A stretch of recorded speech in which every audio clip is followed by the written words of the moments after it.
তো আজকে আমরা আলোচনা করব রৈখিক ভরবেগের সংরক্ষণ সূত্র নিয়ে। রৈখিক ভরবেগের সংরক্ষণ সূত্র কি বলছে, এটা তোমরা ক্লাস 9-এ কিছুটা পড়েছো, যে বাহ্যিক কোনো বল যদি না প্রয়োগ করা হয়, অর্থাৎ বাহ্যিক বলের অনুপস্থিতিতে কোনো বস্তু সংস্থার মোট রৈখিক ভরবেগ সর্বদা অপরিবর্তিত থাকে। অর্থাৎ আমি ধরলাম একটা সরলরেখা বরাবর দুটো বস্তু গতিশীল, একটা বস্তুর ভর m1, একটা বস্তুর ভর m2। একটার বেগ আমি ধরলাম u1, আর একটার বেগ আমি ধরলাম u2। এটা একই সরলরেখা বরাবর গতিশীল। এবারে যদি পরের পিছনের বস্তুটার বেগ সামনের বস্তুর বেগ অপেক্ষা বেশি হয়, অর্থাৎ এটা u2, অর্থাৎ u1 যদি গ্রেটার দেন u2 হয়, সেক্ষেত্রে কিছু সময় পরে এই পিছনের বস্তুটার বেগ যেহেতু বেশি, এগিয়ে একে ধাক্কা মারবে, যেহেতু তারা একই সরলরেখায় চলছে। ধাক্কার পরে এদের বেগের পরিবর্তন হবে, অর্থাৎ আমি তখন ধরলাম যে সংঘর্ষের পরে m1 ভরের বস্তুটার বেগ হলো v1 ও m2 ভরের বস্তুটার বেগ হলো v2। রৈখিক ভরবেগের সংরক্ষণ সূত্র অনুযায়ী, যেহেতু এখানে কোনো বাহ্যিক বল প্রয়োগ হয়নি, কি শুধুমাত্র এদের মধ্যে পারস্পরিক আন্তঃক্রিয়া হয়েছে, অর্থাৎ সংঘর্ষ হয়েছে, নিজেদের মধ্যে সংঘর্ষ হয়েছে, বাইরে থেকে কেউ গিয়ে বল প্রয়োগ করে দেয়নি। তাই এখানে বস্তু সংস্থাটা, মানে এখানে বস্তু সংস্থা বলতে দুটো বস্তু, এই বস্তু সংস্থাটার মোট রৈখিক ভরবেগ সর্বদা অপরিবর্তিত থাকবে, অর্থাৎ সংঘর্ষের পূর্বে এদের মোট ভরবেগ আর সংঘর্ষের পরে এদের মোট ভরবেগ একই হবে। তাহলে আমি এখন দেখি সংঘর্ষের পূর্বে এদের মোট ভরবেগ কত হচ্ছে। সংঘর্ষের পূর্বে এই m1 ভরের বস্তুটার ভরবেগ হচ্ছে m1u1, আর সংঘর্ষের পূর্বে এই m2 ভরের বস্তুটার ভরবেগ হচ্ছে m2u2। ভরবেগ মানে ভর ইন্টু বেগ, এটা ভর ইন্টু বেগ। তাহলে সংঘর্ষের পূর্বে এই দুটো বস্তু, অর্থাৎ বস্তু সংস্থাটার মোট রৈখিক ভরবেগ হচ্ছে এটা, আর সংঘর্ষের পরে এর ভরবেগ হচ্ছে m1v1 আর এর ভরবেগ হচ্ছে m2v2। তাহলে সংঘর্ষের পরে মোট রৈখিক ভরবেগ হচ্ছে এটা। রৈখিক ভরবেগের সংরক্ষণ সূত্র অনুযায়ী সংঘর্ষের পূর্বের মোট রৈখিক ভরবেগ আর পরের মোট রৈখিক ভরবেগ সমান হবে। এটাই হচ্ছে রৈখিক ভরবেগের সংরক্ষণ সূত্রের গাণিতিক রূপ। তোমরা এটা বই থেকে ভাষাটা পড়বে এবং এটা ক্যালকুলেশনটা ছবি এঁকে করবে। এটাই হচ্ছে দুটো বস্তুর ক্ষেত্রে রৈখিক ভরবেগের সংরক্ষণ সূত্র গাণিতিক রূপ। এবারে বস্তু সংস্থা বলছি আমি, বস্তু সংস্থাটা যে সবসময় দুটো বস্তু নিয়ে হবে তার কোনো মানে নেই, 10টা 12টা 15টা বস্তু নিয়েও হতে পারে। সব ক্ষেত্রেই যদি বাহ্যিক কোনো বল না প্রযুক্ত হয় আলাদা করে, তাহলে তাদের মধ্যে পারস্পরিক আন্তঃক্রিয়া ঘটলেও সমস্ত বস্তুগুলোর মোট রৈখিক ভরবেগ এটা সর্বদা কি হবে, ধ্রুবক হবে, অর্থাৎ একই থাকবে। পার্টিকুলার একটা বস্তুর ভরবেগ কমতে পারে বা বাড়তে পারে, কিন্তু সমষ্টি যখন আমি করে দেবো, বস্তু সংস্থাটার মোট রৈখিক ভরবেগ সর্বদা অপরিবর্তিত থাকবে। তো এটা হচ্ছে দুটো বস্তুর ক্ষেত্রে রৈখিক ভরবেগের সংরক্ষণ সূত্রের গাণিতিক রূপ হচ্ছে এটা। তো এই রৈখিক ভরবেগের সংরক্ষণ সূত্র থেকে আমরা নিউটনের তৃতীয় গতি সূত্র পেতে পারি। তাহলে রৈখিক ভরবেগের সংরক্ষণ সূত্র থেকে আমি নিউটনের দ্বিতীয় গতি সূত্র প্রতিষ্ঠা করব। তাহলে দুটো বস্তু নিয়ে করি। রৈখিক ভরবেগের সংরক্ষণ সূত্র থেকে আমরা কি জানি, m1u1 প্লাস m2u2 সমান m1v1 প্লাস m2v2, অর্থাৎ সংঘর্ষের পূর্বের মোট ভরবেগ ও সংঘর্ষের পরের মোট ভরবেগ সমান। এখান থেকে আমি 1 যুক্ত টার্মগুলো একদিকে নিয়ে আসি আর 2 যুক্ত টার্মগুলো একদিকে নিয়ে যাই। 1 যুক্ত টার্ম কোনটা, m1u1, আর এপাশ থেকে m1v1 সেটাকে এদিকে নিয়ে এলাম, আর ওদিকে আছে m2v2, আর এদিক থেকে m2v2টা 2 যুক্ত টার্ম, এটাকে ওদিকে নিয়ে গেলাম, সাজিয়ে এভাবে লিখলাম। এবারে আমি ধরলাম সংঘাতের সময়কালটা t, সংঘাতের সময়কালটা কত, t। তাই t দিয়ে উভয় পক্ষকে ভাগ করি। একটা সমীকরণ আমি একই সংখ্যা দিয়ে ভাগ করতে পারি উভয় পক্ষকে, তাহলে উভয় পক্ষকে আমি t দিয়ে ভাগ করলাম। আর এখান থেকে দেখো m1 কমন যাচ্ছে, তাহলে কি পড়ে যাচ্ছে, u1। আচ্ছা, এখান থেকে মাইনাস যদি আমি করে দিই, তাহলে v1টা এগিয়ে আসছে, v1 minus u1 by t, minus একটা কমন নিলাম সামনে। এখানে আমি m2 কমন নিলাম, এখানে মাইনাস কমন নেব না, v2 minus u2 by T. এটা দেখো এখানে কি পেয়েছে, এটা হচ্ছে ত্বরণ v minus u by T, তাহলে এটা হচ্ছে মাইনাস m1 a1। এটাও দেখো ত্বরণ v2 মাইনাস u2, এই ত্বরণটা আমি a2 ধরলাম। और m ইন্টু a মানে বল, তাহলে এটা হয়ে গেল মাইনাস এফ, এটা হচ্ছে প্রথম বস্তুর ভর ইন্টু প্রথম বস্তুর ত্বরণ। তো প্রথম বস্তুতে ত্বরণ সৃষ্টি হবে কার জন্য, দ্বিতীয় বস্তুর দ্বারা প্রযুক্ত বলের জন্য। দ্বিতীয় বস্তুর দ্বারা প্রযুক্ত বলটাকে আমি ধরছি যে এফ, প্রথম বস্তুর উপর F12 মানে এটা 12 নয়, এফ মানে হচ্ছে বল, এম এ মানে এফ, 1-2 দ্বারা আমি এখানে কি বোঝাচ্ছি, যে 1 মানে প্রথম বস্তুর উপর প্রযুক্ত বল কার জন্য, দ্বিতীয় বস্তুর জন্য। এখানে আমি লিখব F21, তার মানে F2 মানে দ্বিতীয় বস্তুর উপর প্রযুক্ত বল কার জন্য, প্রথম বস্তুর জন্য। তাহলে এখানে আমি দেখতে পাচ্ছি যে প্রথম বস্তুর উপর প্রযুক্ত বল দ্বিতীয় বস্তুর জন্য আর দ্বিতীয় বস্তুর উপর প্রযুক্ত বল প্রথম বস্তুর জন্য, এদের মান সমান কিন্তু বিপরীতমুখী। এটাই হচ্ছে নিউটনের তৃতীয় গতি সূত্র, যে ক্রিয়া এবং প্রতিক্রিয়া পরস্পর সমান ও বিপরীতমুখী, সেটা প্রমাণ হয়ে গেল। এটি নিউটনের তৃতীয় গতি সূত্র, এখানে লিখে দিতে হবে, এভাবে প্রমাণ করতে হবে। আর উল্টো দিক থেকে আমি নিউটনের দ্বিতীয় গতি সূত্র থেকে আমি রৈখিক ভরবেগের সংরক্ষণ সূত্র প্রতিষ্ঠা করতে পারি। তখন আমি নিউটনের তৃতীয় গতি সূত্র অনুসারে আমি জানি এটা, আর প্রমাণ করতে হবে আমাকে এটা। তখন এই উল্টো দিকে আমাকে যেতে হবে, এটাকে বলটাকে লিখবো ভর ইন্টু ত্বরণ, ত্বরণটাকে ভেঙে লিখবো এটা, যেটা গুণ করব, দিয়ে এটাকে এভাবে সাজিয়ে লিখবো, একদিকে নিয়ে যাব, দিয়ে এটা চলে আসবে। এটা তোমরা বাড়িতে করবে। অর্থাৎ এটা আমি করে দিলাম রৈখিক ভরবেগের সংরক্ষণ সূত্র, নিউটনের তৃতীয় গতি সূত্রের প্রতিষ্ঠা, এটা তোমরা প্র্যাকটিস করবে। আর এর বিপরীতটা অর্থাৎ নিউটনের তৃতীয় গতি সূত্র থেকে রৈখিক ভরবেগের সংরক্ষণ সূত্রের প্রতিষ্ঠা, এটা তোমরা নিজেরা এখান থেকে করবে, উল্টো দিক থেকে এভাবে করে করে করে যাবে, খাতায় লিখবে।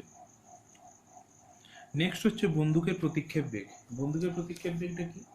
একটা বন্দুক থেকে আমি গুলি ছুড়লাম, ওটা ক্লাস 9-এ পড়েছো। তাহলে প্রথমে একটা বন্দুকের ভেতরে গুলি আছে, তাহলে মোট ভর আমি ধরলাম যে শুধু বন্দুকটার ভর m আর গুলিটার ভর স্মল m। তাহলে প্রথমে যখন গুলিটা ছোড়া হয়নি তখন গুলিটাই বন্দুকের ভেতরে আছে, তাহলে বন্দুক ও গুলির মোট ভর হচ্ছে m প্লাস m। এই অবস্থায় বন্দুকটা স্থির অবস্থায় আছে, তাহলে তার ভরবেগ কত হবে? ভর হচ্ছে এটা ইন্টু বেগ হচ্ছে 0। তাহলে গুলি ছোড়ার পূর্বে মোট রৈখিক ভরবেগ 0, শূন্যর সঙ্গে যাই গুণ করি 0 হবে। এবার আমি গুলি ছুঁড়ে দিলাম, গুলি ছোড়ার সঙ্গে সঙ্গে কি হবে? গুলিটা এখান থেকে বেরিয়ে যাবে, আমি ধরলাম v বেগে, এবং তার ফলস্বরূপ বন্দুকটা পেছনের দিকে u বেগে পিছিয়ে আসবে। তাহলে এক্ষেত্রে গুলি ছোড়ার পরে দুটোর বন্দুকের একটা ভরবেগ হবে আর গুলির একটা ভরবেগ হবে। তাহলে গুলি ছোড়ার পূর্বে মোট ভরবেগ এটা, গুলি ছোড়ার পরে বন্দুকের ভরবেগ হবে, গুলির ভরবেগ হবে গুলির ভর স্মল m ইন্টু গুলির বেগ v, আর বন্দুকের ভরবেগ হবে বন্দুকের ভর m আর বন্দুকের বেগ u। তাদের দুটো সমষ্টি করলাম, মোট ভরবেগ গুলি ছোড়ার পরে মোট ভরবেগ এইটা, আর গুলি ছোড়ার আগে মোট ভরবেগ এইটা ছিল। রৈখিক ভরবেগ সংরক্ষণ সূত্র অনুযায়ী গুলি ছোড়ার পূর্বের ভরবেগ মোট ভরবেগ আর গুলি ছোড়ার পরের মোট ভরবেগ কি হবে? সমান হবে। এখান থেকে আমি বন্দুকের প্রতিক্ষেপ বেগ ইউ পেয়ে যাব, ইউ সমান হবে কত? Minus m by m into v. এটাকে বলা হচ্ছে ইউটা হচ্ছে বন্দুকের প্রতিক্ষেপ বেগ, মানে পিছিয়ে আসার বেগ। বা এখানে আরেকটা ধরনের থিওরি জানতে হবে তোমাদের, যে বোমা বিস্ফোরণের ফলে কি হয়। ধরো এখানে একটা বোমা রাখা আছে মানে স্থির অবস্থায় আছে, তাহলে তার মোট রৈখিক ভরবেগ 0, মোট রৈখিক ভরবেগ 0। এবার বোমাটা বিস্ফোরণ ঘটলো, বিস্ফোরণ ঘটার ফলে বোমাটা আমি ধরলাম 3টে টুকরোতে ভেঙে গেল, একটা টুকরো এদিকে ছিটকে গেল, একটা টুকরো এদিকে ছিটকে গেল, আর একটা টুকরো এদিকে ছিটকে গেল। এই যে টুকরোটা তার ভরবেগ আমি ধরলাম p1, এই যে টুকরোটা তার ভরবেগ আমি ধরলাম p2, এই যে টুকরোটা তার ভরবেগ আমি ধরলাম p3। তাহলে বিস্ফোরণের পরে 3টে টুকরোর মোট ভরবেগ কত হচ্ছে? p1 ভেক্টর ভরবেগ ভেক্টর রাশি, p2 vector plus p3 vector, 3টে সমষ্টি। আর সংঘর্ষের পূর্বে বিস্ফোরণের পূর্বে বোমাটা এখানে পড়েছিল, তার মানে স্থির অবস্থায় ছিল, তাহলে ভরবেগ ছিল 0। তাহলে এই 3টে টুকরোর রৈখিক ভরবেগের সমষ্টি 0-র সঙ্গে সমান হবে, কারণ আগের ভরবেগ ছিল 0, বোমাটা স্থির অবস্থায় পড়েছিল, বিস্ফোরণের পরে টুকরোগুলো এদিকে এদিকে এদিকে ছিটকে গেল, তাহলে ভরবেগ এগুলো সৃষ্টি হলো, তাহলে পূর্বের ভরবেগ আর পরের ভরবেগ সমান হবে। এরকম থেকে বিভিন্ন ধরনের প্রবলেম করতে হবে। তাহলে এই থিওরিগুলো তোমরা এখান থেকে পড়বে। এরপরে কয়েকটা এমসিকিউ তোমাদের আগের দিন করিয়েছিলাম, আজকে আরো কয়েকটা করিয়ে দিচ্ছি। যেমন ধরো এই 5-এর দাগেরটা, তোমরা বই খুলে 5-এর দাগের প্রশ্নটা পড়ো। একটি মোটর গাড়িতে একটি ওলন্দড়ি ঝুলছে, গাড়িটি যখন এ ত্বরণ সহ অনুভূমিক পথে চলে তখন উলম্ব রেখার সঙ্গে ওলন্দড়ির নতিটা কত হবে সেটা আমাকে বার করতে হবে। তাহলে আমি এখানে একটা ছবি আঁকছি, একটা গাড়ি এ ত্বরণ সহ এদিকে চলছে, গাড়ির ভেতরে একটা ওলন্দড়ি যদি ঝুলছে, সেটা কি হবে? যখনই এটা ত্বরণ সহ সামনের দিকে চলবে ওলন্দড়িটা এইদিকে পিছিয়ে যাবে।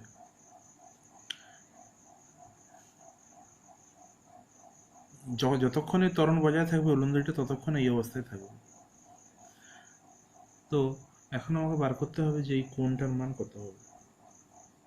তাহলে এই পিণ্ডটার ভর আমি ধরলাম m, তাহলে ওজন mg নিচের দিকে ক্রিয়া করবে, আর পিণ্ডটির উপরে কি বল ক্রিয়া করবে, গাড়িটা যেহেতু এদিকে যাচ্ছে আর তাই তার ঠিক সমান ও বিপরীতমুখী একটা বল ma এদিকে কাজ করবে। গাড়িটা এদিকে যাচ্ছে বলে এদিকে একটা বিপরীত দিকে এ ত্বরণ ওলন্দুরির উপর কাজ করবে, সেটা হচ্ছে তাহলে বলটা কত হয়ে যাবে, ভর ইন্টু ত্বরণ। এই অংশটার ভর যদি m হয় তাহলে এদিকে বলটা হবে ma আর নিচের দিকে হচ্ছে mg। তাহলে আমাকে থিটাটা কত সেটা আমাকে বার করতে হবে। তাহলে এইখানে যদি কোনো পর্যবেক্ষক উপস্থিত থাকে তার সাপেক্ষে মনে হবে যেন এই উলন্দরিটা স্থির অবস্থায় আছে, তাহলে এর উপরে ক্রিয়াশীল লব্ধি বল হবে কত, 0। সেই লব্ধি বলটা কত সেটা আমি বার করব। তাহলে দেখো, এটা যদি আমি বাড়িয়ে দিই, এই কোণটা থিটা যদি হয় এই কোণটা হবে থিটা। এইখানে একটা সমকোণী ত্রিভুজ যদি আমি তৈরি করি এটা, তাহলে এইটা এমএ হলে এটাও এমএ হবে। তাহলে এই ত্রিভুজটা যদি এই কোণটা আমি ট্যানজেন্ট নিই তাহলে ট্যান থিটা সমান, ত্রিভুজটা আমি বড় করে আঁকছি ভেতরে, এই জাস্ট ত্রিভুজটা এখানে, এই কোণটা থিটা, এটা হচ্ছে নিচের দিকেরটা এমজি আর এদিকেরটা এমএ। তাহলে এটা একটা সমকোণী ত্রিভুজটা আমি জাস্ট এখান থেকে কেটে এনে এখানে বড় করে আঁকলাম। এই কোণটা যদি আমি ট্যানজেন্ট নিই, ট্যান থিটা সমান লম্ব বাই ভূমি, তাহলে দেখো এই কোণটা সমকোণ, সমকোণের বিপরীত ভাগটা হয় এটা অতিভুজ, আমার এটা কাজে লাগবে না। লম্ব আর ভূমি, ভূমি কোণটা থিটার সঙ্গে অ্যাটাচড যেটা সেটা হচ্ছে ভূমি, আর লম্ব হচ্ছে এটা, তাহলে লম্ব বাই ভূমি, এম কেটে গেল, और ট্যান থিটা সমান এ বাই জি, और থিটা সমান tan inverse a by g. Next আমি 10-এর দাগের এমসিকিউটা করিয়ে দিচ্ছি, 9-এর দাগেরটা করাচ্ছি, 10টা তোমরা নিজেরা করবে। 9 আর 11 আমি করিয়ে দিচ্ছি। 9টা ভালো করে তোমরা পড়ো। এত ভরের একটি ক্রিকেট বল এত বেগে লম্বভাবে একটি ব্যাটকে আঘাত করলো, বিপরীত দিকে এত বেগে প্রতিক্ষিপ্ত হলো, বলের দ্বারা ব্যাটের উপর প্রযুক্ত বলের ঘাত। আমরা থিওরিতে পড়েছি, বলের ঘাতের থিওরিতে বারবার বলেছি বলের ঘাত সমান কি হয়, ভরবেগের পরিবর্তনের সঙ্গে সমান। তাহলে এখানে আমি ভরবেগের পরিবর্তন বার করব, সেটাই হবে বলের ঘাতের সঙ্গে সমান। তাহলে আমি ছবিটা আঁকছি, এটা হচ্ছে 9-এর দাগেরটা। তাহলে ক্রিকেট বলটা এদিকে যাচ্ছে, এখানে ব্যাট দ্বারা আঘাতপ্রাপ্ত হয়ে আবার এই একই রাস্তা বিপরীত দিকে প্রতিক্ষিপ্ত হলো। তাহলে তার প্রাথমিক ভরবেগ আমি ধরলাম p1, অন্তিম ভরবেগ আমি ধরলাম p2।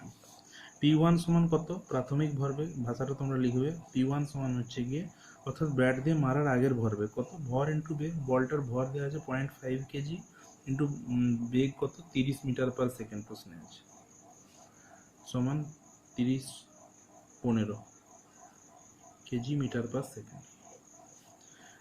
নেক্সট মারার পরে ভরবেগ হলো কত, ওজন বলটার ভর নিশ্চয়ই পাল্টে যাবে না, 0.5 ছিল 0.5ই থাকবে, ইন্টু ইন্টু কত, ইন্টু হচ্ছে বেগ, বেগটা কত 20, তাহলে এটা হয়ে গেল 10 কেজি মিটার পার সেকেন্ড। এবার আমি বার করবো ভরবেগের পরিবর্তন, ভরবেগের পরিবর্তন সেটাই হবে বলের ঘাত। তাহলে সমান বলের ঘাত,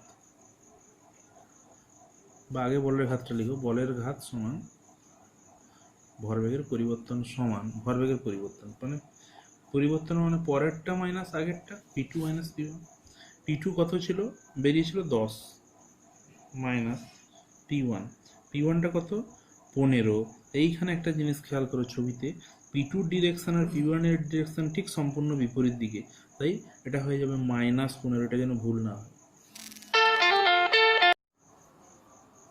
তাহলে এটা আগের ভিডিওটা থেকে কন্টিনিউ করছি এটা আমি, তাহলে এটা হয়ে যাবে 15×25 কেজি মিটার পার সেকেন্ড, বা এটা হয়ে যাচ্ছে 25 নিউটন সেকেন্ড, বলের ঘাতের একক, বল ইন্টু বলের একক ইন্টু সময়ের একক, নিউটন ইন্টু সেকেন্ড, এটাই হবে বলের ঘাত 25, বোঝা গেছে। নেক্সট আমি 11-এর দাগেরটা করাচ্ছি, তোমরা প্রশ্নটা ভালো করে পড়ো। এম ভরের একটি বল এ ভি বেগে একজন ব্যাটসম্যানের দিকে ছোঁড়া হলো, ব্যাটসম্যান বলটিকে আঘাত করলো এবং একই বেগে থিটা কোণে বিচ্যুত করলো, বলের ঘাত কত হলো, এটা হচ্ছে গিয়ে আমাকে করতে হবে। একইভাবে করবো, ভরবেগের পরিবর্তন আর বলের ঘাত সমান, তাহলে এখানেও আমি ভরবেগের পরিবর্তন বার করবো, সেটাই হবে বলের ঘাত। তাহলে এখানে ছবিটা আঁকি। তাহলে এদিকে আমি বলার একটা বল করলো, আমি ধরলাম ভি বেগে বল করলো, ব্যাটসম্যান কি করলো, থিটা কোণ করে মেরে দিল ওটাকে, বলটাকে একই বেগে, তাহলে এটাও ভি বেগে। বলটার ভর আমি ধরলাম এম। তাহলে প্রাথমিক ভরবেগ কত, অর্থাৎ ব্যাটসম্যান মারার আগে ভরবেগ কত, P1 সমান, এগুলো ভাষাগুলো নিজেরা বাড়িতে কমপ্লিট করে লিখবে, এম ভি, P1 ভেক্টর সমান এম ভি ভেক্টর। দ্বিতীয় ক্ষেত্রে P2 ভেক্টর সমান এম ভি ভেক্টর। তাহলে ভরবেগের পরিবর্তন কত, জিরো নাকি, না জিরো হবে না। এখানে কি হচ্ছে দেখো, এটা ভেক্টর বিয়োগ করতে হবে আগেরগুলো, তাহলে তোমার প্রশ্ন মনে আসতে পারে যে আগেরগুলো স্কেলার বিয়োগ করে দিলাম কীভাবে, P1 এই P2 মাইনাস P1 ভেক্টর করলাম না কেন, তার কারণ একই সরলরেখায় চলছিল আগেরগুলো, সেক্ষেত্রে আমার ভেক্টর বিয়োগ স্কেলার বিয়োগ ক্ষেত্রে একই রকম হয়ে যাচ্ছে, কারণ ওই cos 180 ধরে নিচ্ছি আমি, বিপরীতমুখী মানে 180 ডিগ্রি, ভেক্টর বিয়োগের সূত্র করলে সে প্লাস এটা চলে আসবে। তাহলে এখানে কিন্তু একই সরলরেখায় চলছে না, তো 0 ডিগ্রিও নয় কোনটা, 180 ডিগ্রিও নয়, থিটা কোণ করে আছে, তাই এখানে আমাকে ভেক্টর বিয়োগের সূত্র লাগাতে হবে। তাহলে ভরবেগের পরিবর্তন কত হবে, ভরবেগের পরিবর্তন সমান হচ্ছে P2 ভেক্টর মাইনাস P1 সমান, ভরবেগের পরিবর্তন হচ্ছে P2 ভেক্টর মাইনাস P1 সমান কত হচ্ছে, P2 vector minus P1 vector সমান কত হচ্ছে না এম ভি ভেক্টর মাইনাস, আচ্ছা এইটা একটা আমি ধরলাম যে V1 ভেক্টর, একটা V2 ভেক্টর। এখন আমি এটা মান বসানোর আগে আমি কি করছি যে এটা হচ্ছে মড অফ P1 সমান মড অফ এটা লিখছি, মড অফ এটা সমান এটা লিখছি। এরপরে আমি মানে P1 ভেক্টরের মানটাও হচ্ছে কি এমভি, এর মানটা হচ্ছে এমভি। এবার আমি এটা ভেক্টর বিয়োগ করবো P2 মানে, ভেক্টর বিয়োগের সূত্রটা কি, রুট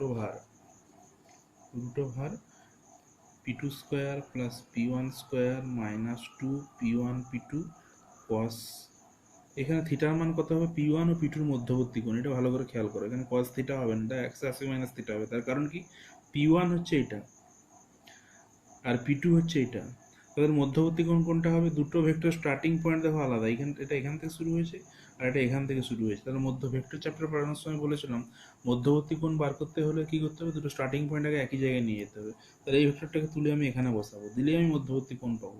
তার মানে ছবিটা আমার দাঁড়াচ্ছে এটা P2 ভেক্টর আর এটা P1 ভেক্টর, তাহলে তাদের মধ্যবর্তী কোণ এটা নয়, কিন্তু এটা থিটা যদি হয় তাহলে এটা হবে পাই মাইনাস থিটা, বোঝা গেছে, মধ্যবর্তী কোণ এটা করলে ভুল হয়ে যাবে, কারণ দুটো ভেক্টর, এই ভেক্টরটা যদি এদিকে তীরচিহ্ন থাকতো, এটা এদিকে থাকতো, তাহলে মধ্যবর্তী কোণ এটা হতো, কিন্তু যেহেতু এর তীরচিহ্ন এদিকে আছে এর এদিকে আছে, তাহলে মধ্যবর্তী কোণ বার করতে আমার যেহেতু দুটো স্টার্টিং পয়েন্ট আলাদা, এই ভেক্টর শুরু হচ্ছে এখান থেকে, এই ভেক্টর শুরু হচ্ছে এখান থেকে, তাই এটা মধ্যবর্তী কোণ নয়, আমাকে এই ভেক্টরটা তুলে নিয়ে এখানে বসাতে হবে, স্টার্টিং পয়েন্টটাকে একই করতে হবে, তারপরে মধ্যবর্তী কোণ আমি পাবো, তাহলে এটা হয়ে যাবে 180 পাই মাইনাস থিটা সমান, এটা হয়ে যাবে রুট ওভার, এটা ক্যালকুলেশন করবে, মান বসাবে, দিয়ে অঙ্কের সূত্রে বসাবে, দিয়ে এটা কমপ্লিট করে আমাকে পাঠাবে, cos পাই মাইনাস থিটার মান এখানে বসাবে, কত আসছে P1 P2 এর মান এখানে দেওয়া আছে এমভি, P1 এর মানও বসাবে এমভি, P2 এর মানও বসাবে এমভি, দিয়ে এটা সরল করে এটা কত আসছে আমাকে পাঠাবে।